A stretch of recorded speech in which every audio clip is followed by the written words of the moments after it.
Hepburn. I was looking at your resume. You went to Brown University, is that right? I did. And then you went to law school in California? That's correct. And you've worked for the Brennan Center?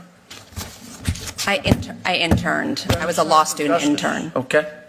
And you worked for the Center for Reproductive Law and Policy? I was a law student intern there for 8 weeks during my 1L summer. Okay. And you are a political activist, aren't you? I am not. I'm a sitting United States magistrate judge. Okay. All right.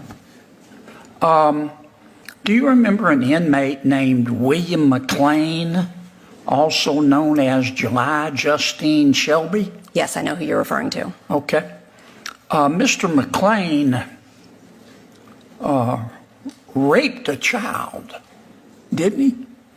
30 years ago, the petitioner in the habeas case before me, Did he rape a child? he pled guilty to that crime. Yes, it's abhorrent. And then he raped a 17, he raped a little boy, right? I believe that's correct. I believe he pled guilty to two acts of sexual violence. And then he raped a 17-year-old girl, right?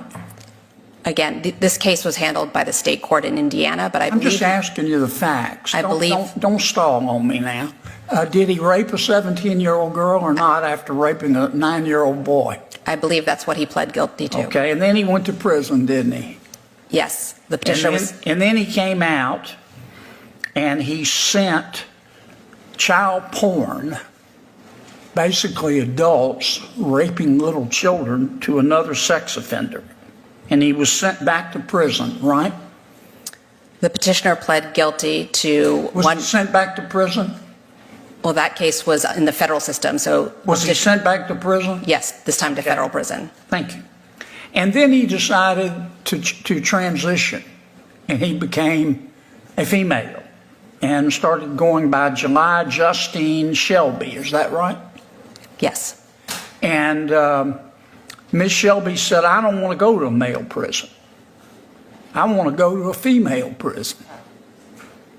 And the Board of Prisons said, what planet did you parachute in from? You're going to a male prison with this kind of record. And you sent him to a female prison, didn't you? You said that the Board of Prisons was trying to violate Ms. Shelby, former Mr. McLean's constitutional rights, didn't you? I issued a report and recommendation to the district judge recommending that the district judge transfer the petitioner to a women's facility. The district judge adopted that recommendation. The Board of Prisons was trying to violate Ms. Shelby's, Mr. McLean's constitutional rights, didn't you? So I based my decision on the facts that were presented to me in the record evidence. But it wasn't that your ruling? I recommended finding that under Estelle versus Gamble. Why won't you admit that was your ruling? Are you ashamed of it? I'm not. I'm answering the question. I applied Estelle versus Gamble. Was that your ruling?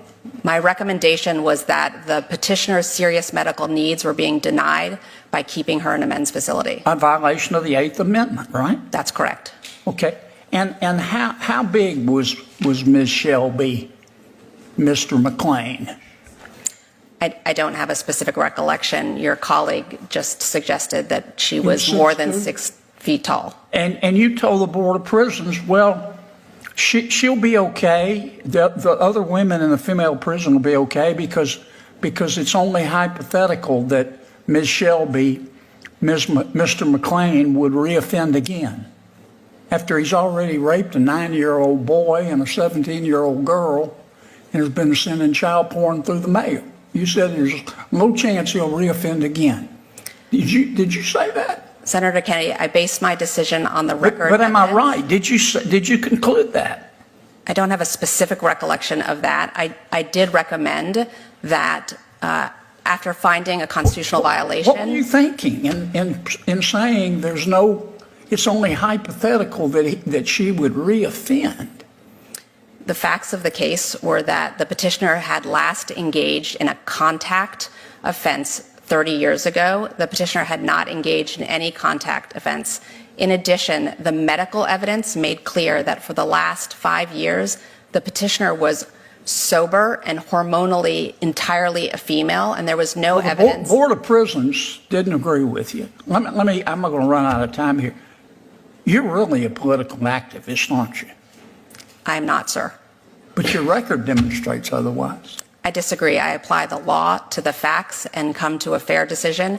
All of my decisions that have been appealed, particularly this one, the district judge adopted my report and recommendation in full, and the government did not move for a stay of the decision.